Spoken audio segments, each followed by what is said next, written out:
Solo, y por lo menos en los meses que yo llevo aquí, queda por responder una pregunta. No hemos coincidido en comisión, sí que la hacemos a los representantes de Navarra Suma, no solo yo, sino los representantes de otros grupos. Estaría bien que se diese una respuesta a una pregunta fundamental. ¿Por qué decidió el Gobierno de UPN entonces ampliar o priorizar la ampliación de la primera fase en detrimento de la construcción de la segunda? ¿Por qué? ¿A qué se debió ese cambio de planes? Esa es la pregunta que aquí dejo y todavía no he tenido o no sé la respuesta. Sobre los puntos de la moción, respecto al primero, el original, desde luego nos pone es un primer punto inasumible políticamente para nosotros, básicamente porque consideramos que es incierto. No podemos responsabilizar, por lo que ya he dicho básicamente, al Gobierno de Navarra anterior de paralizar absolutamente nada. El resto los podemos compartir. Si se acepta, lógicamente, la enmienda presentada por el Partido Socialista, creemos que es más acorde a la realidad de los hechos producidos y no estamos de acuerdo porque lo que se encontró el Gobierno anterior, usted lo ha citado adelantando nuestra intervención, lo que se encontró fue una paralización de facto de la segunda fase, una decisión tomada en 2012 con un Gobierno de UPN aquí y del PP en el Gobierno central, con un recorte de la concesión, por cierto, para la segunda fase, en detrimento de la segunda fase para la ampliación de la primera, y con una baja temeraria que también se ha recordado del 40% que requirió de múltiples revisiones durante la legislatura pasada.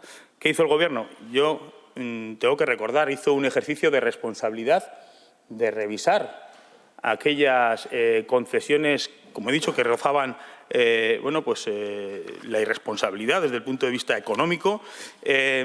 Hizo también, o instó a Canasa a realizar el estudio de alternativas, muy importante el estudio de alternativas porque pone encima da luz a las posibles actuaciones que se puedan llevar y a intentar poder priorizarla mejor desde el punto de vista económico, desde el punto de vista social, desde el punto de vista medioambiental también, hacer la mejor opción. Porque entendemos que esto fue un ejercicio de responsabilidad política. Nos encontrábamos en una situación de parálisis, nos encontrábamos con lo que tenía que haber sido una solución técnica pasada por encima por prisas políticas y sobre todo porque entendemos que esta infraestructura y cualquier otra tiene que tener la mira de la sostenibilidad y no podemos dejar nuevamente, y tenemos que ser responsables, dejar nuevamente para las futuras generaciones pues el peso de decisiones mal tomadas. También, como digo, hay que tener en cuenta que la decisión es del Consejo de Administración de Canasa, donde el Estado tiene un 60% de decisión. Por tanto, también, lógicamente, entendemos que la moción va dirigida también por ahí. Y, como digo, habrá que priorizar las decisiones técnicas para dar solución a una encomienda que entendemos que todos compartimos, que es la de llevar el agua de calidad a Ribera para poder satisfacer las cuestiones que ya hemos hablado, pero no podemos llevarnos por ocurrencias políticas que hacen que las cuestiones luego se paralicen y, además, graven más a las personas, a los ciudadanos y ciudadanas de esta comunidad. Porque hay que recordar también, y esto es muy importante, que la decisión que tomemos afectará también a los usuarios, a los regantes. Tendrán que pagar parte de esta decisión y, por tanto, tenemos que ser responsables en esta decisión. Los distintos escenarios posibles marcan o pueden marcar diferencias económicas importantes que pueden rondar hasta los 90 millones de euros. Yo creo que merece la pena revisar estos estudios y tomar la mejor decisión, así que hagamos un ejercicio de responsabilidad y de sostenibilidad de lo que estamos decidiendo. Porque también tengo que recordar otra decisión tomada que también me gustaría que en algún momento se tomasen, se entonasen mea culpa con algunas decisiones erróneas, ¿no?, que se toman en los gobiernos, como usted pedía al gobierno anterior, que tenemos que recordar que el Canal de Navarra se está financiando con peaje en sombra. Este año 30 millones de euros de canon, otra vez.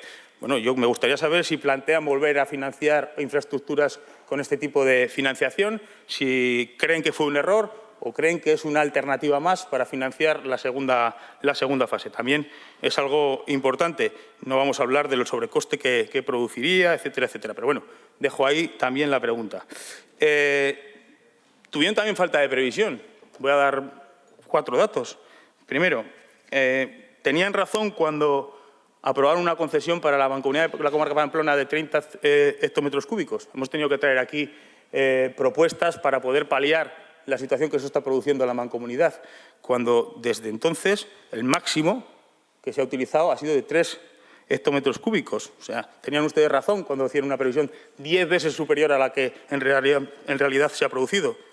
Tenían ustedes razón cuando el consumo medio que preveían por hectárea era de 6.400 metros cúbicos, cuando la realidad dice que la media es de 4.000. Tenían ustedes razón. Y luego, si tenían ustedes razón también en la previsión que hacían para Canasa sobre las concesiones a las eléctricas, que se han quedado muy por debajo de las previsiones. Pregunto si se equivocaron o siguen manteniendo aquellas previsiones también para la segunda fase o para lo que ustedes prevén para la segunda fase. Porque Canasa en estos momentos tiene un déficit estructural importante, los ingresos de tarifa no cubren los gastos de la sociedad. Ese seguramente sea uno de los motivos que ustedes ya vieron en 2012, que sería interesante que lo dijesen públicamente, que hizo que no se ampliase la segunda fase, el déficit estructural en el que se estaba ya incurriendo en Canasa. Por tanto, lo único que pedimos al Gobierno actual, al central y al navarro, que tienen que tomar decisiones dentro de Canasa, es actuar con responsabilidad, tener en cuenta todos los escenarios posibles y previstos. Apoyaremos la moción en todos sus puntos, lógicamente, si se acepta la enmienda en el primero y bueno, pues instamos a esa colaboración entre el Gobierno central y el Gobierno de Navarra para que Canasa vaya tomando agilidad. Hay que decir también que Canasa ha sufrido la incertidumbre política que se ha producido en el Estado durante los últimos años, paralizando también tomas de decisiones. No vamos a focalizar todo como hacen ustedes en el Gobierno de Navarra. Por cierto, un único apunte. Normalmente se dan ciertos mensajes políticos que creo que son, por lo menos, no ciertos del todo. La industria agroalimentaria fundamentalmente está en la Ribera Estellesa y la huerta de Navarra también es la Ribera Estellesa. Gracias.